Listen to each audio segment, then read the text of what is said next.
选秀那日，我不慎弄脏了淑妃的舞裙。臣妾辛苦练了3个月的舞，竟被这般糟蹋了。天下谁人不知，这位淑妃娘娘可是像极了陛下那位寻而不得的心上人。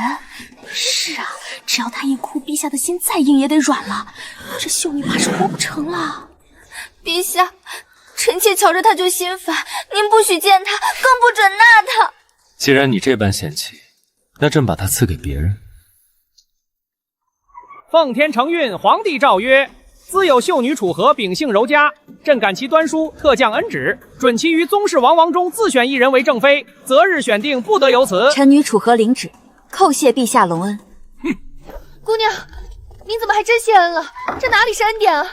谁不知道陛下是因为淑妃娘娘一句话，就把您像烫手山芋一样扔了出去。如今这入宫的指望全断了，往后可怎么办啊？断了才好。在这宫墙里熬成一个有名无实的妾，哪有出宫去当正妻来的自在？正妻可那是……是啊，做正妻总归比做妾要好。这道旨意我很满意。和儿，哀家心里有愧。你是哀家的亲侄女，是楚氏最尊贵的贵女。半月前，哀家还亲口许诺要让你坐上那贵妃之位。你自幼体弱，在那偏远汴州药王谷一养就是13年，这满身的药味儿，你爹娘觉得这些年委屈了你，才入宫想为你谋一份安家的前程。就连陛下当初也是亲口点头应允过的。可谁能想到，他如今为了那个淑妃，竟半点旧情不顾，执意要将你送出宫去。姑母，那个淑妃就真的这么得宠吗？这宫里绝色佳人多如牛毛，寻常官宦人家的郎君尚且有通房妾室，可裴林他爱重她，是在这深宫之中把她当作唯一的妻来疼。原来在陛下心里，她不是宠妃，而是妻。既然是这样，和儿明白了。姑母，陛下先前是不是提过，准许我在几位王爷里挑一位做夫君？是有这么回事。靖王先前见过你一面，那孩子才华横溢，长得也是相貌堂堂。既然如此，臣女姻缘一事最是讲究缘分，本宫特意命人制了一桶签，不若请楚姑娘亲手摇一摇，摇中哪个，楚姑娘便嫁给哪个，如此方显天意，不是吗？这也是陛下的意思。臣女遵旨。真是天意，摇中的是肃王。长风，怎么会是他？既然天意如此，臣女领命。不进宫其实也挺好。那舞裙分明不是我弄脏的，可苏锦月正得胜处，他说是，谁又敢说不是？若真入了宫，这样的委屈怕是要受一辈子。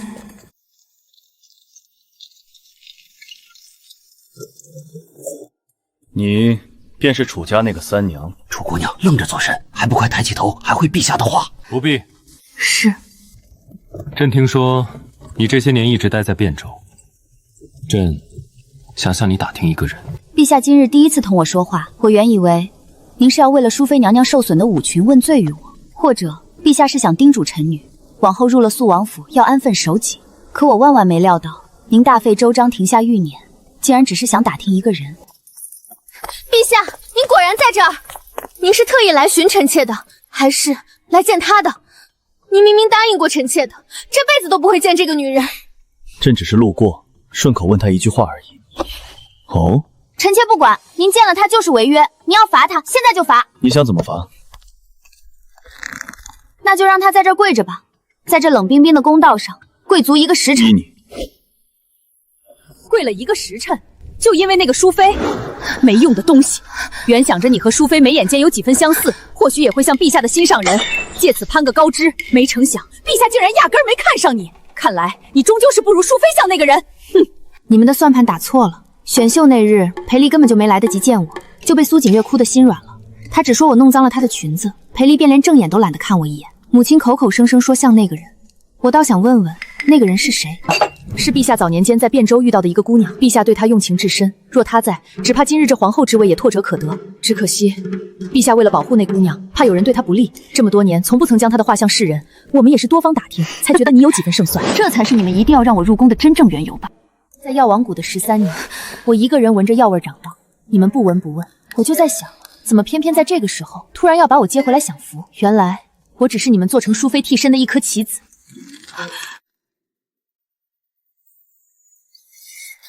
皇上驾到！皇兄今日怎么有兴致亲临臣弟的喜堂？你我一母同胞，如今你大婚，朕自然要亲自来看看。皇兄，你知道的，我这人向来自由惯，最是不乐意娶妻。你若真心疼我这个弟弟，不如现在就发慈悲，把这新娘子领走，也算成全了臣弟。难怪那日苏景月和太后神色如此鬼怪，原来我这夫君竟是个扶不上墙的纨绔。说的什么胡话？楚氏女是出了名的好样貌，又是太后的侄女，配你绰绰有余，是吗？这世间美丑全凭皇兄一张嘴，到底是美是丑，当面看看不就知道了？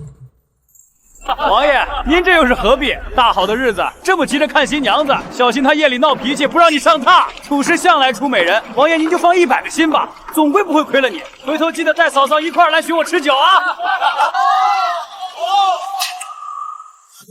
朕瞧你是最懂得规矩，在喜床上掀盖成何体统？不闹！哎呦，皇上轻点，轻点，臣弟这手腕子要断了。行，不看了，臣弟知错了。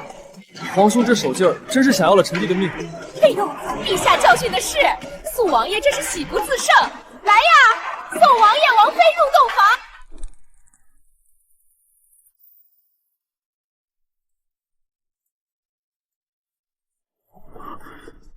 你可害惨我了！王爷何出此言？你可知昨夜为了这桩婚事，晋王兄专程闯进我府里找我大打了一架，他可是把你视作心头肉，这会儿指不定怎么恨我呢。既然是打了一架，王爷怎么骗淤青也无？好了，盯着本王瞧作甚，不同你玩笑了。不过本王说真的，你这抽签的手气可真够差的。晋王兄是何等人物？那是京城出了名的端方君子，更难得的是对你情深意重。你倒好，偏偏落在了本王这个纨绔手里。咱们那位皇兄也真是，平日里调着英明果断，如今居然为了个女人的几滴眼泪就昏了头。你大概不晓得，这门亲事本王起初死活不肯认，可皇兄为了让淑妃顺心，竟然舍得把他那匹最宝贝、视若性命的红鬃烈马赠给本王。本王眼馋那马已久，被皇兄这么一勾，最后也就半推半人的应下了。所以在陛下眼中，一匹马便能抵过这一场婚约？谁让那是淑妃在哭呢？不过，本王倒是好奇，你和靖王兄到底是怎么回事？他那个人冷得跟块生铁似的，本王还是头一次见他这样为了个女人失态。我不知道。不知道？他昨晚为了找本王打架，眼里的火都要把本王王府烧了，你居然说不知道？太后也说靖王对我情根深重，可事实上，我也想不通是为何。我们只是在回京途中同行了一小段路而已，连话都没说过几句。王爷，今夜要在地上睡。第一次见面，本王总不能就这么占你便宜。名声是皇兄给的，但这日子得咱们自己过，对吧？我从小在药王谷长大，谷主是个不爱说话的长辈。在那13年里，我每日见的最多的就是草药，听的最多的就是虫鸣。我原以为成了亲也是2个人相对无言，这还是头一回有人跟我说这么多话。那完了，本王可是个话瘤子，你以后有的受了。那今夜委屈你睡地上了，明日换我来睡地上吧。你睡地上，让皇兄知道会不会活剐了我？再说了，本王可不是为了迁就你，我这人打小就有个怪癖，不爱睡那软绵绵的床，就爱睡地上，踏实。王爷呢？回王妃，王爷一大早便不见人影了。听管事说，是约了几个小公爷去城外赛马了。王爷平日里就最爱玩这些热闹的，并不是有意要冷落您的，王妃千万别往心里去。无妨，我也只是随口问一问罢了。咱们王爷也怪，明明不想娶妻，可这府里连个通房姬妾都没有，平日里就爱在外面疯玩。是啊，王爷心里压根就没装过美人，这位新王妃怕是要守活寡了。不爱美人，不动情思，只是爱玩爱热闹的少年心性罢了。同我在一起，确实没什么有趣的事。王妃，您都在这儿坐了一整日了，左手同右手下棋，当真不觉得闷吗？不过是消磨时间，无所谓闷不闷。快去给那畜生喂上好的金饲料！这红鬃马果真神勇非凡，跑起来如疾风掠影。父王本王心心念念了这么久，你怎么在这儿？王爷回来了。抱歉，本王快马跑了一整日，竟忘了自己已经娶妻了。这棋一个人下多没劲。来，本王陪你搏一局。王爷请。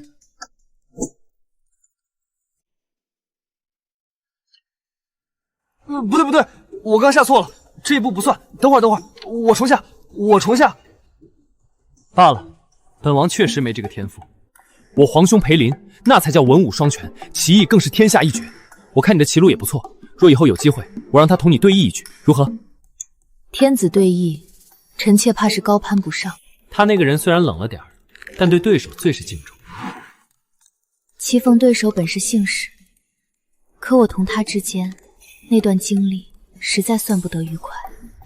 说起来，2年前我也遇到过一个人，他的棋艺也很好，步步为营，让人难测。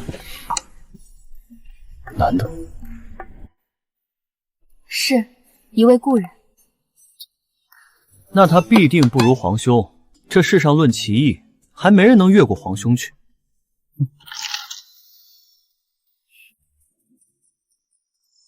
楚三娘，尝尝刚出炉的桂花糕，满京城就这一家最地道。王爷最近转性了，不仅早早回府，还变着法的给王妃带玩意儿。可不是这，连那些赛马好友都说，咱们王爷如今被王妃勾了魂了。你过去一直喝这种药，这闻着就苦得倒胃口。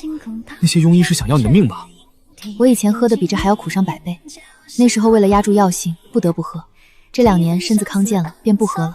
这些只是谷主特意为我配的温补药。对了，皇兄那儿有一株9节灵芝，那是当世难寻的神物，若是你能服下，保管百病全消，以后都不用碰这苦药。如此贵重之物，还是算了吧。陛下视若珍宝，岂会轻易与人？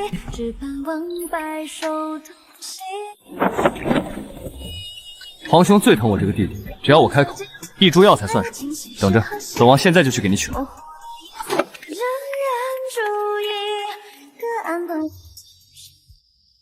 王妃，夜里风凉，您都等了快2个时辰了，回屋歇着吧。王爷去的是皇宫，兴许被陛下留在那儿用膳了。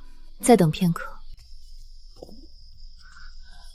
怎么现在才回来？我去的时候，苏景月也在。他听说我要为你要那株灵芝，便立刻说自己胸口发闷，喘不过气。皇兄他选了苏景月，他把灵芝给了那个女人压惊，一个赝品而已。要不是皇兄这么多年迟迟找不到真正的救命恩人，哪里轮到他在宫里这么放肆，连你的药都要抢？你放心，本王答应过你的东西，哪怕是上刀山下火海，也一定会给你抢回来。其实，王爷带回来的桂花糕很甜，对我来说已经足够了。本王只是觉得头一回想要的东西没抢过别人，面子上挂不上，有点丢人罢了。王爷生辰快到了，他平日常用哪种花色的料子？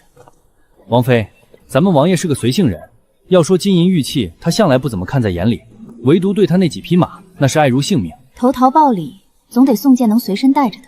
哎呀，瞧我这记性！王爷先前带着的那个香囊，前些日子赛马时不知丢哪了。这2天我看他正为了这事念叨呢。王妃若是能亲手绣个新的，王爷定然欢喜。香囊，那便选这匹深竹色的缎子吧。快让开！惊马了！快让开！本想备份礼谢他，没想到反倒要给他添麻烦了。别，小心，有人跳下来了！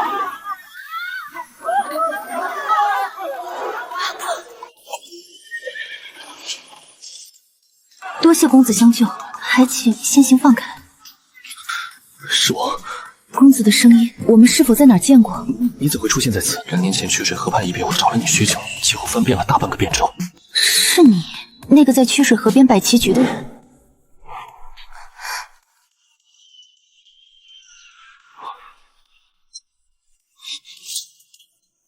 我想起来了，那日我丢了荷包，急需盘戏回谷，才厚着脸皮跟公子下了一盘。那日你险胜半子，拿了银子头也不回的就走了。我连你的名姓家住何方都来不及问。不过是一盘棋，公子找我做什么？莫非是觉得那300两银子输得冤枉，想找我讨回去？那日一别，魂牵梦绕，我找你不是为了棋，是为了你。公子慎言，我的料子。抱歉，是因为我才弄脏了这布料，我会赔你的，你要多少我都赔你。不必了，这料子不值钱，可公子方才却是实打实的救了我一命。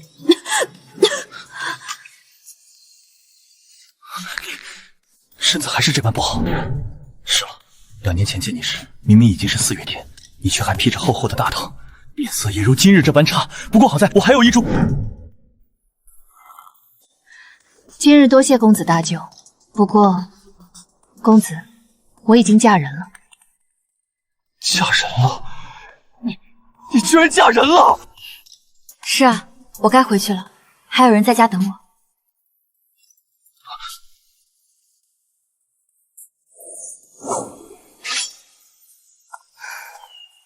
阿和，回来了。王妃，您瞧瞧，王爷自打前几日这么叫开了，真是半点王爷的架子都没了。王爷站在这儿看了许久，可是有什么事要吩咐？你没发现你这画里少了件最要紧的东西？花影、流云、桃花，不知少了什么。画我如何？阿和，你有一手绝妙丹青，本王舞得一手好剑，在这画里，咱们怎么看也增得上一句珠联璧合。好，阿和，小心！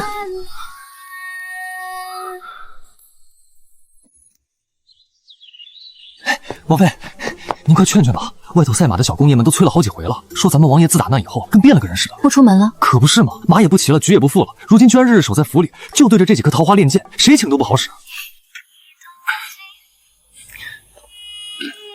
阿和，盯着本王看作甚？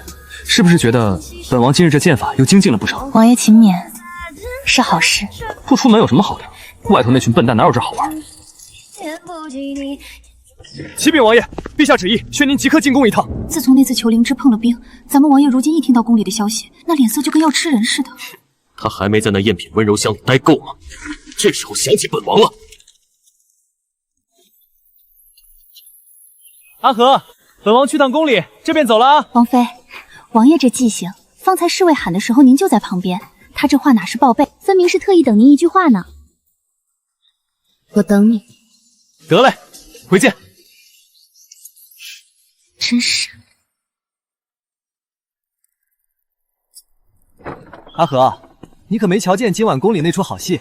那个苏锦月往日里仗着皇兄宠她，尾巴都快翘上天了。今儿也不知道怎么招惹了皇兄，皇兄那脸色沉得吓人，居然当众拔剑，差点就直接剐了他。既是差点动了杀心，那陛下为何特意召你进宫？能干什么？非拉着本王陪他吃酒。皇兄今晚活脱脱像个疯子，一边灌酒一边说着些莫名其妙的胡话，一会儿烦躁，一会儿又跟要哭似的，嘴里还一直念叨着什么要把人抢过来，一定要抢回来。本王才没闲来理会他那些破事儿，也就没多问。他既然能找你吃酒，也算是主动递了个台阶。你们兄弟二人算是冰释前嫌了。算吧，明日是我生辰，皇兄说要在宫里设大宴为我庆祝，我瞧他那副诚心赔罪的样子，便暂时不和他计较了。而且阿和，告诉你个好消息，我已经找到第2株9阶灵芝了，消息刚传回来，过2日便会有人护送入京。本王现在一点都不稀罕他手里那个被苏锦月摸过来。裴长风，你跟我说实话，那种东西100年来闻所未闻，甚至药王谷都寻不到踪迹。为了这株药，你到底许了人家什么？是拿了苏王府100年的祖产去抵，还是拿你手中的冰泉印信做了交换？你说啊，你究竟花了多大的代价？那又如何？比起你这副被药味熏出来的身子，那些金银死物算得了什么？我在你面前起过誓的，答应你的事就一定要办到。大丈夫言而有信。阿和，王妃，这都丑时了，您为了这香囊熬了整宿，瞧这青竹，倒真是王爷身上的那股子气势。花开易落，唯有这针线活能留得久些。阿和，你先去慈宁宫陪陪姑母，皇兄在那边憋着坏水等我吃酒，我去会会他，一会儿便去接你。王爷去吧，少饮些酒。和儿，你不在宫里，不知道昨晚那场风波。哀家入宫多年，还从未见过皇帝发那么大的脾气，连淑妃那张脸的面子都不给，差点就拔剑取了他的命。哀家怀疑他已经找到那个真的人了。陛下英明，若能寻得心上人，也是社稷之福。恐怕不止于此。哀家安插在御书房的人说，皇帝连册封皇后的圣旨和金印都备好了，他这是铁了心要给那女孩正位。阿和，瞧瞧这孩子，一刻都离不开自己的媳妇儿。长风，你这妻子，哀家是打心眼里喜爱。你呢？如今人也娶进府了，你心里开欢喜？母后，您这是明知故问，娶到阿和，儿臣这辈子都没这么欢喜过。虽不值什么钱，但总归是亲手绣的，生辰快乐。阿和，这可是本王收过最好的礼，明年此时我也要亲手为你绣个香囊回赠给你。王爷还是多练练剑法，针线活怕是不适合你。那可说不准。走，入席吃酒去。瞧瞧那位靖王殿下，生母出身那么卑微，又没圣宠。是啊，自小在这宫里就比别的皇子苦得多，性子冷得跟冰块似的。难怪这习习都设得这么偏。听说了吗？就在前几日，靖王竟然拒了那门显赫的婚事，可不是吗？听说有人偷拿他的八字去合，算命的说是如何期克有。别愣神了，快吃这个，御膳房刚出的，晚了可就凉了。好。陛下驾到！长风，今日是你生辰，身为皇兄，朕敬你们夫妻一杯，祝你们夫妻百年好。昨日在街上，阿和，你说什么？百年好合，撤了吧。王妃，您的手怎么一直在抖？您这掌心全杀。苏王爷，苏王爷，你可好些日子没出来同我等吃酒玩乐了。今日之前，我还在好奇王爷究竟去哪儿躲清静了。现在瞧见王妃才知道，王爷是得了圣上赏赐的红鬃豹马，又得了这本倾城去色的美人。王爷如今当真是春风得意，叫我等好生佩服啊！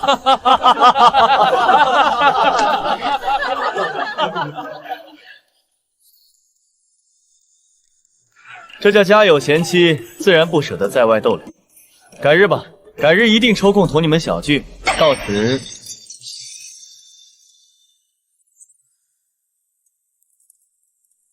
陛下，陛下手可有爱。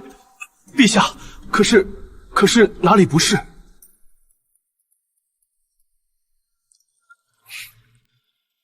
无碍。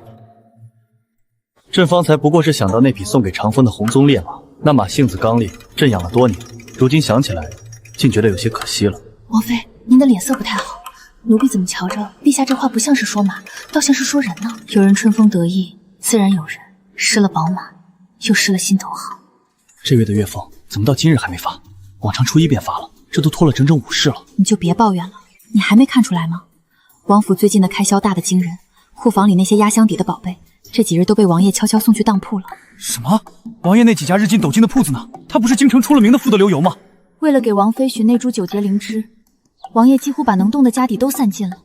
那可是当世奇药，哪是用金子就能买着的？如何？有没有感觉胸口顺畅些？丹田处热不热？好些了吗？好些了吗？哪里有这么快？这药又不是神仙水。成吧，看来是本王太心急了。那我再等等。现在呢？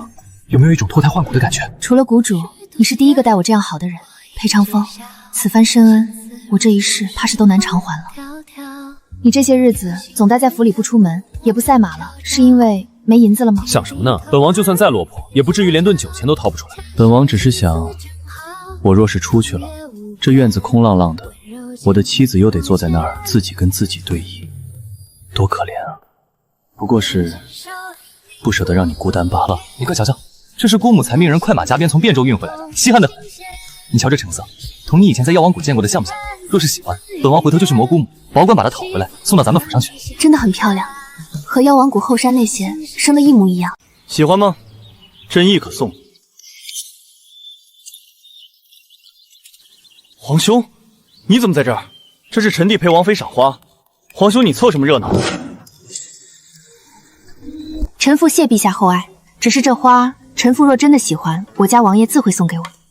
皇兄，阿和说的正是，臣弟自会照顾好自己的王妃，不劳皇兄费心了。瞧瞧你们两个，逛了一上午，竟也不嫌累。这都正午了，本宫早已命人备好了席面，今日谁也不许走，都给本宫留下用膳。姑母盛情，臣妇自然不敢辞。刚好阿和也走累了。回殿下，陛下说是身子不适，已经在西厢房歇下了，怕是不能陪殿下和王爷用膳了。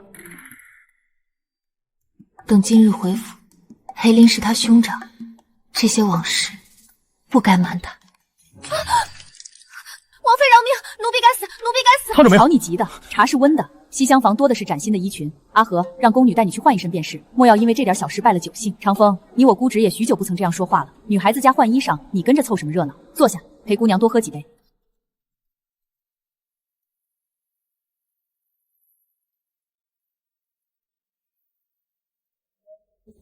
朕等你许久了。你平时极少出府，每次出门也必同裴长风一起，朕好不容易才寻到今天这个机会。长公主殿下也知情，她竟由着陛下在她的府邸胡来。朕没告诉她实情，朕只说想私下同你聊聊长风的事。长风成婚前在情爱上就是个愣头青，姑母一心盼着你们夫妻恩爱，以为朕是想教你如何笼住他的心，他才答应帮忙支开他的。拢住他的心，陛下这借口编的可真是冠冕堂皇。说吧，费这么大周折，陛下究竟想做什么？朕并非那种纠缠不休的登徒子，朕只是想当面同你说声抱歉。那天在公道上，让你跪了1个时辰，膝盖一定很疼吧？已经过去了，臣妇不记得了。那9节灵芝呢？朕当时真的不知道那是你要用的药。如果朕知道，朕绝不……陛下想说的如果是这些，臣妇已经听到了，可以离开了吗？朕若早知你就是楚家那个找了许久的女儿，朕当初绝不会将你赐给长风。朕最后悔的就是你们大婚那夜。如果朕那天没有拦着他，如果朕任由他当着满堂宾客的面揭下你的盖头，如果那天朕看清了你的脸，就不会一步错步步错，如今毁得肝肠寸断。陛下，请自重，名分已定。如今我与长风已经成婚，我是他的正妻，更是你亲口赐婚的弟媳。弟媳，朕最清楚不过，他一生浪迹，唯独爱马如命。当初朕只用了1匹红鬃烈马，便让他心甘情愿地娶了你。2日前，朕已派人走遍天下去搜寻绝世良驹，到那时，朕用100匹、1000匹同他换，想来他断没有拒绝的理由。成婚不过2月，他虽待我极好，可若真要在100匹良驹与我这个药罐子之间做选，裴长风，你会选什么？本王倒是不知皇兄竟有这般大方的时候，100匹良驹。朕的好皇兄，你真当我裴长风是畜生不成？长风，不可！你先出去，没有朕的命令，任何人不准靠近大殿。朕的胞弟当真是长大了，竟然也有了在乎的东西，甚至愿意为此向朕亮出爪牙，朕心甚慰啊！皇兄，别在这装什么深情种了。当初是谁嫌他身份卑微，把他赶出宫的？又是谁为了哄那个燕耙，把他救命的灵芝亲手送人的？现在有脸说出口的？我告诉你，别说拿100匹马，就是拿1000匹、10000匹，我也绝不换。往后这辈子，我就是再不碰马，我裴方红也认了。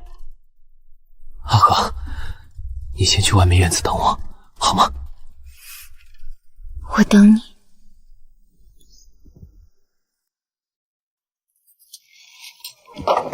王妃，里面这动静，王爷可是跟陛下动上手了，这可是杀头的大罪啊！他是为了护我。走，我们回府。裴长风，朕刚才提的要求，你若真的办到，她才真正是你的妻。我知道。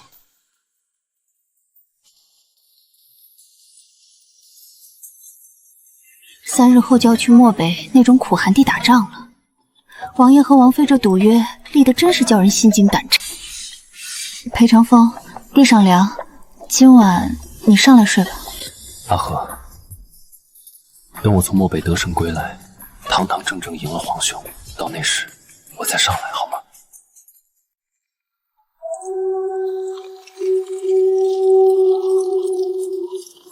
王爷，时辰到了，靖王殿下已请旨同行，此时正候着呢。阿和，就说几句话，本王在前面等你。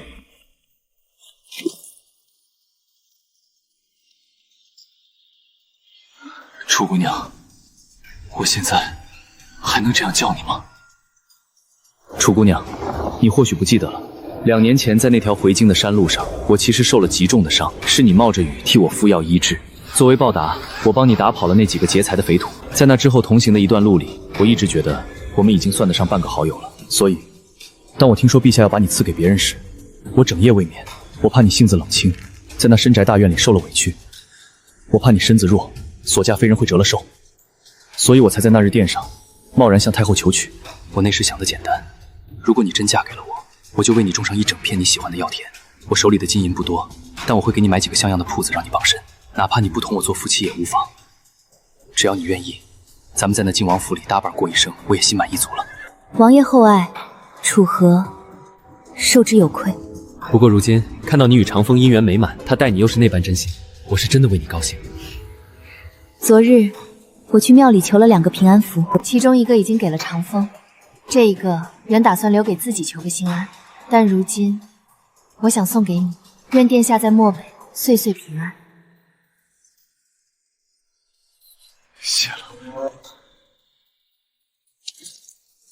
裴长风，走了。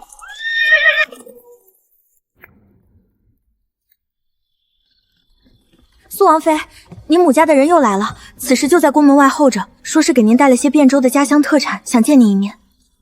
不见，以后他们若再来，直接回了便是。你这孩子，裴林非要把你接进宫来，让他亲眼看着才放心。长风那傻小子竟然也答应了。长风临走前同我说过，他想最后相信他的兄长一次，他怕他一走，苏王府没了主事人，我会受欺负。他是怕你遇到难处，唉，却不知这深宫才是最大的难处。和儿，哀家这些日子瞧着皇帝的神神鬼鬼，这心里总算转过弯来了。他这些年一直疯了似的找那个汴州的姑娘，其实就是你，对不对？是。裴林这孩子自幼便性情偏执，一旦认准了什么，便是死局。可他忘了，这世上哪有什么后悔药可吃？你如今已经是肃王妃了。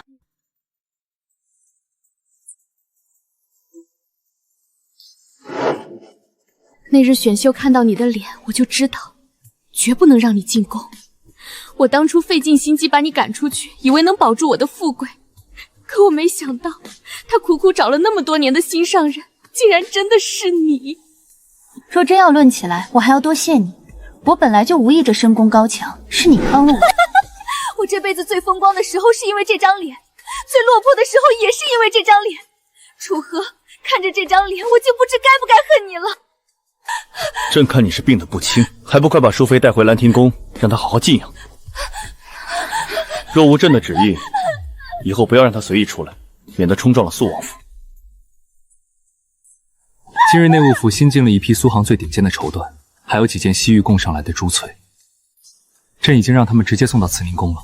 若是有喜欢的，朕把整个内库都给你。臣妇多谢陛下厚爱，只是这些身外之物不必了。哼，漠北战事吃紧，你说裴长风他当真能赢吗？裴离，你当真是疯了不成？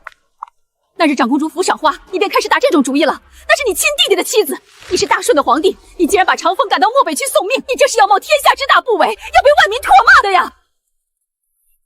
朕不在乎，朕只是想要一个人罢了。朕等了他好多年，想了他这么多寒暑，朕现在好不容易找到他，想要回来，难道也有错吗？想要一个人当然没错，可强抢人心便是大错特错。阿莲，你自登基以来勤勤恳恳，为百姓做了多少实事，那是万民敬仰。可你若真的强夺帝席，你让史书公笔如何写你，后世万代如何看你？你这样做，你究竟对得起谁？今日漠北传来了战报，长风在乱军中失踪了，生死不明。瞧啊，连你也觉得朕错了，是不是？不然呢？难道要臣服谢主隆恩吗？裴林，你口口声声说非我不可，其实也不过是自欺欺人罢了。胡说！朕为了许你这几年来，又何必找来苏锦月，找个替身放在身边，日日相对，这也叫非我不可？你找到了他，却又不能一心一意的对他，无非是因为我这个原主如今回来了，比他更像你心中的那个我。裴林，你且扪心自问，你爱的究竟是这个人，还是这张脸？陛下一直在说后悔，在遗憾我们相遇的迟了。可陛下不如扪心自问，就算时间倒流，你真的先找到了我，就算大婚那日，你真的纵容裴长风当众掀开了盖头，认出了我，你便真能一辈子在乎我吗？朕定会给你万千宠爱，这会让你成为这天底下万千宠爱，还是像淑妃那样，当一个随时可以被替代的物件？裴林，你敢保证真的能让我无可替代吗？今日没有比我更像我的人，但他日若是有人用金山、用那些在你心里更有分量的权利来换我，你敢说你一定不会答应吗？不要说你一定不会，当初你想用白匹良驹跟长风换我，在陛下眼里，这天下万物皆有定价。既然能换，那便说明在你心里，一切都是可以被替代的，包括我。你遗憾，你后悔，你到现在都想不明白为什么说。但我可以告诉你，即便命运重复1000万次，无论谁先遇到我，我最后还是会选他。因为在他心里，我不一样，我不是什么耀元的旧梦，也不是谁的替身，我只是楚河。陛下，你最好祈祷他在漠北平安无事。若他回不来，你这辈子都别想得到那个所谓的交代。若无长风，我们之间从没有任何关系。王妃，您都做了2个时辰了，身子熬坏了，苏王回来会心疼的。漠北，还是没有半点消息传回来吗？陛下下了死命令，封锁了所有军报，奴婢们实在打听不到半点消息。第7天了，裴长风，你若是回不来，这深宫便是我最后的囚了。阿和回来了，长风回来了，他活着回来了。他可有大碍？伤得重不重？虽遭了敌军的埋伏，身陷乱军，险些失踪。好在靖王那孩子义薄云天，竟不顾生死，亲自带轻骑涉险，硬生生从死人堆里把他救了回来。如今漠北大局已定，他们把敌军打得落花流水，得胜的消息已经传遍京城了，不出3日便能班师回朝了。只要活着，平安就好。明日他便入城了，在此之前，再同朕对弈一局，如何？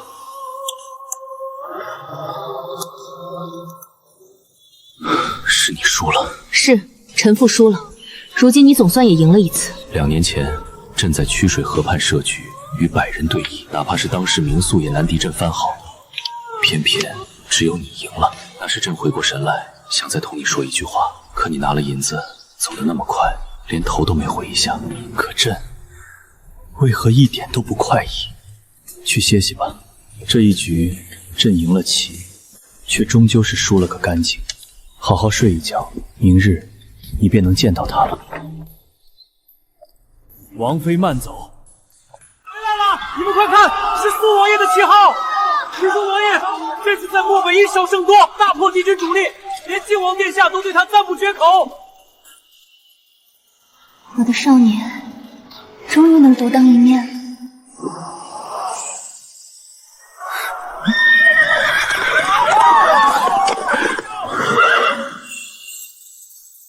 阿和，我们回家。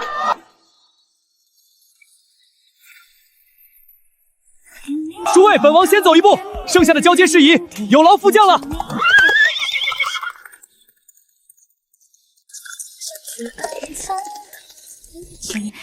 裴长风，你瘦了。想你想的，在大漠里闭上眼就是你，吃不好睡不好，能不瘦吗？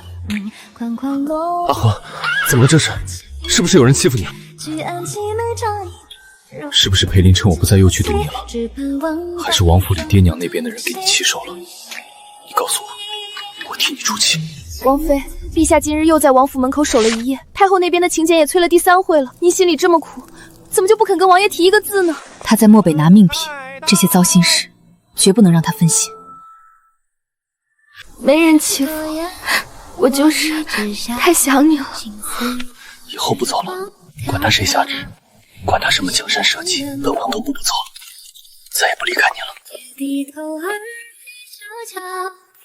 管家，劳烦再通禀一声，镇北大将军凯旋归来，下官特意备了些薄礼，想请君赏脸，吃杯薄酒，略表心意。是啊，下官也备了些西域特产，还请管家务必转达。王爷留步！工部尚书家的公子还等在偏厅，说有要事求见。让他等着，不见谁也不见。所有客人一概打发走，礼单收了，东西全部入库。这帮人真是翻脸比翻书还快。阿和，你记不记得，以前我在这京城当纨绔浪荡的时候，他们见了我恨不得绕道走，生怕沾染上半点晦气。可不是嘛，那会儿咱们王府门前冷清的能跳麻雀，过年都没几个人来拜年。如今王爷握着漠北10万兵权凯旋归来，倒成了人人争抢的香饽饽了。此一时彼一时，你现在是镇北大将军，手里握着能定乾坤的漠北兵符，他们自然要拼了命的巴结你。这官场真是比漠北的沙子还脏，沙子迷眼了揉一揉就好，这些人心眼子9去18弯，防不胜防。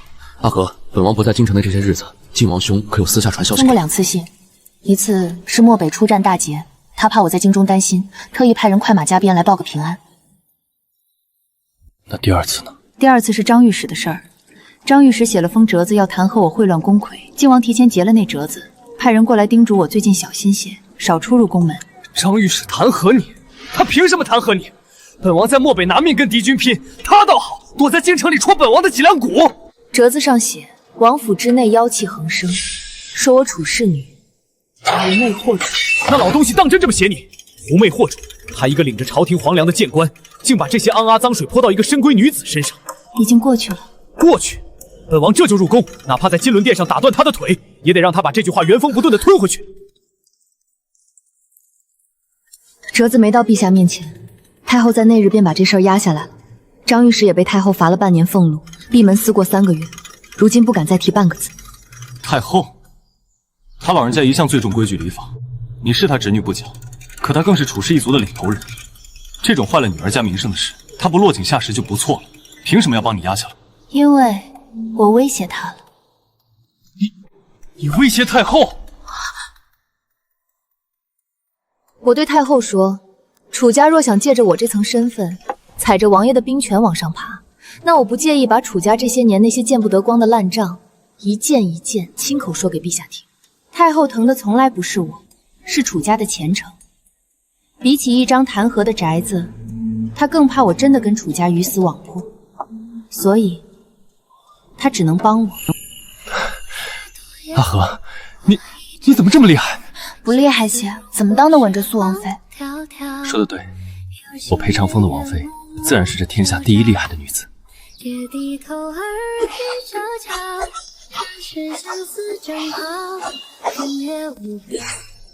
这大半夜的，靖王兄穿成这样风尘仆仆，是刚从城外军营操练回来。楚姑娘，这个给你。这是北境雪山深处的千年雪灵芝，虽然没有九节灵芝名头小亮，但胜在药性温和。你身子底子亏损的厉害，九节灵芝药性太猛，对你来说未必是补药。这雪灵芝你每日切片泡水，晨起空腹服用，3个月后气血当能补回来。殿下费心了，楚河感激不尽。这种品相的雪灵芝只长在万丈悬崖之上。靖王兄，你什么时候采的？回锄的路上正好经过那片雪山，就顺带绕了一段路。绕了一段路，从北境回京，那片雪山少说也要多走3天的险路。多谢，不必谢我。我说过，楚姑娘救过我的命，这点东西算不了什么。既然回来了，有件事还是得告诉你们。殿下请说。苏锦月从冷宫出来了，皇兄亲口放的人。他在那冷宫待了没多久，按照皇兄先前的雷霆手段，怎么可能这么快就放出来？不仅放了出来，皇兄还赐了他城南一处幽静的宅子，恩准他出宫居住，对外宣称是感念淑妃服侍之功，准其出宫静养。静养？皇兄什么时候变得这么仁慈了？并不是仁慈，只是他看那张脸看了2年，终究是看腻了。当初寻不到人，他便把影子当成命，如今正主就在眼前，那影子留着，反而成了他日日夜夜自嘲的累赘。他放走苏锦月，更像是在断自己的后路，也在跟过去的自己了断。还有一件事，陛下这2日正在命内务府在全国范围内大肆选秀。选秀？他那后宫还嫌不够挤吗？刚送走一个苏锦月，又想弄进来一群替身。这次选的不是秀女，是画师。不仅是宫廷画家，凡是民间擅长人物丹青的高手，都被召进了京。皇兄给出的赏赐极厚，但他提了一个要求。他要画师，画谁？画谁？他竟然还没死心，所以他才找画师，而不是直接选秀女。他没有明说画中人是谁，但在那深宫朝堂混迹的人，谁还看不出端倪？你是说他疯了？裴令他简直是失心疯了！坐下，别自乱了阵脚。坐下！你让我怎么坐得下？他想做什么？他这是要昭告天下，他堂堂一个帝王，日夜惦记着自己的亲弟媳吗？你以为张御史之前那封弹劾阿楚姑娘狐媚惑主的折子，真的只是楚家那几个人想往上爬吗？若没有上头的默许和暗示，他敢把这种脏水泼到皇亲戚头上？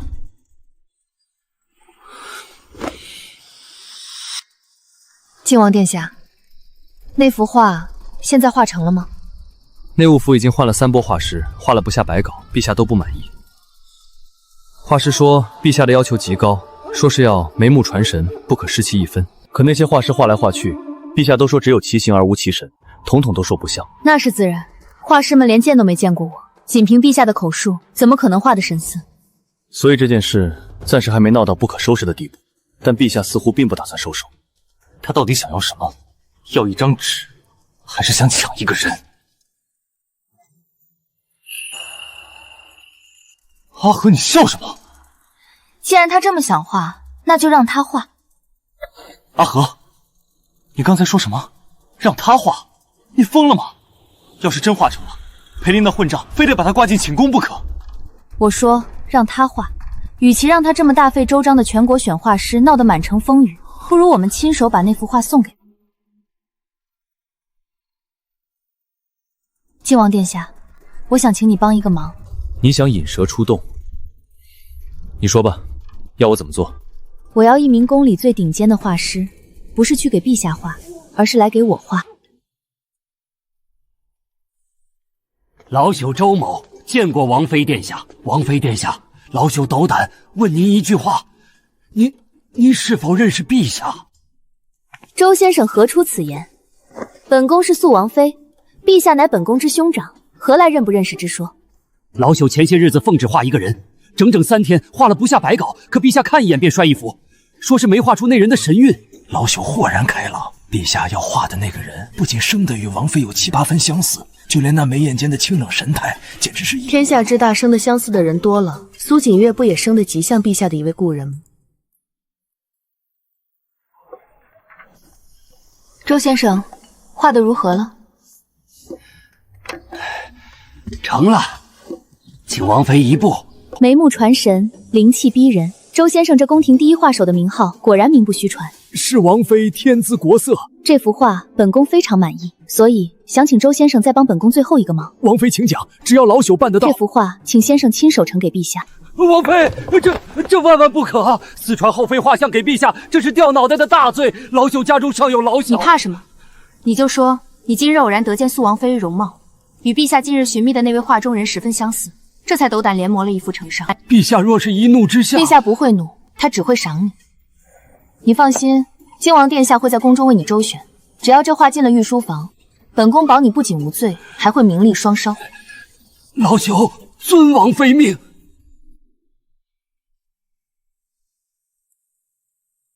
画的真像。陛下，内务府那边问明日选秀画师的复试。行了，传朕旨意，从今往后不准再提画像选秀一事。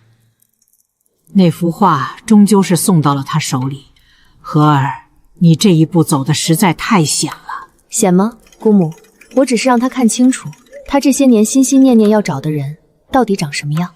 你不懂裴林，他那个性子，你越是不让他看，他便抓肝挠心的想看。如今他看清楚了，明白那温婉的神态再也不属于他，他反而被你逼得清醒了。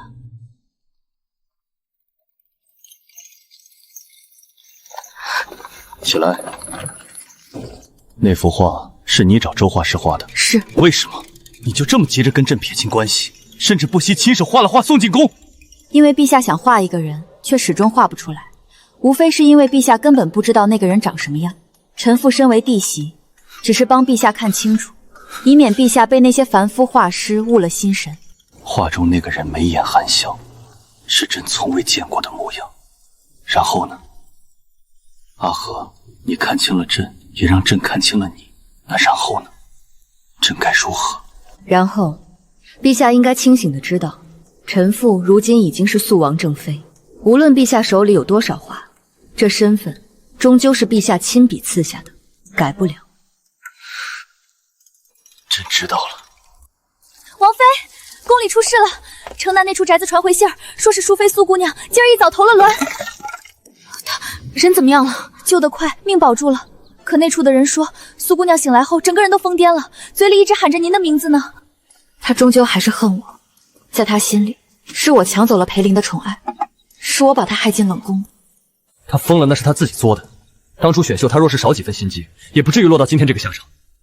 阿和，这事儿跟你半点关系都没有。他不会这么想。一个疯子认定了一个仇人，便是一辈子的孽。本王去看看。你要去哪儿？去城南，有些账得在那疯女人彻底糊涂前算清楚。要是不把话给她挑明了，她以后还得像阴魂一样找你的麻烦。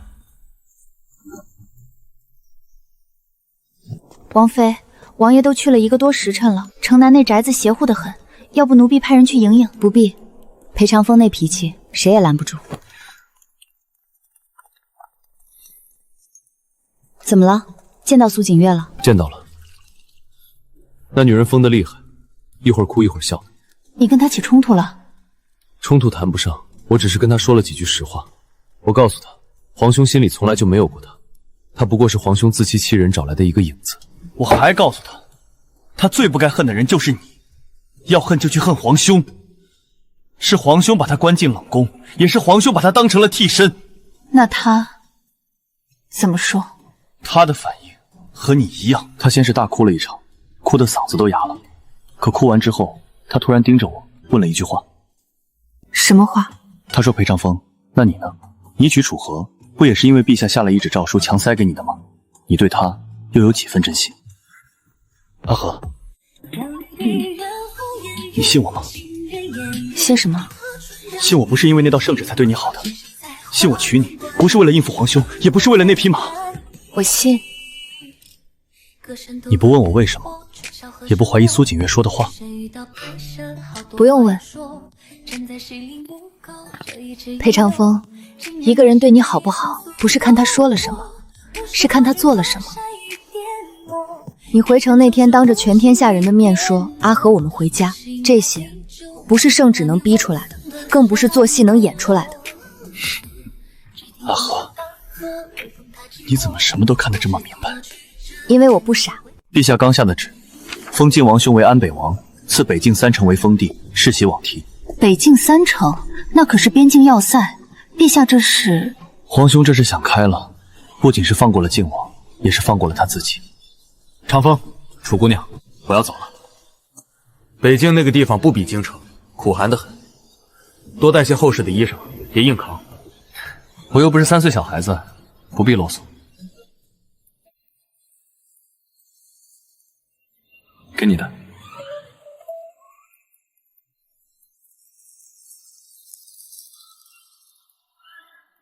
这是药王谷的桃花，出征前我让人去汴州捎回来的，可惜路上耽搁，到京城时已经谢了。靖王殿下，以后叫我名字就行了。我叫裴安，安宁的安。裴安，保重。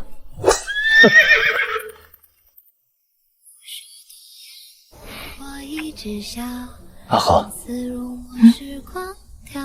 你说咱们什么时候回药王谷去？等这棵桃树再开花的时候吧，到时候咱们在那儿多住些日子。好，到时候我陪你回去，谁也别想再把咱们分开。阿和，我们回家。好。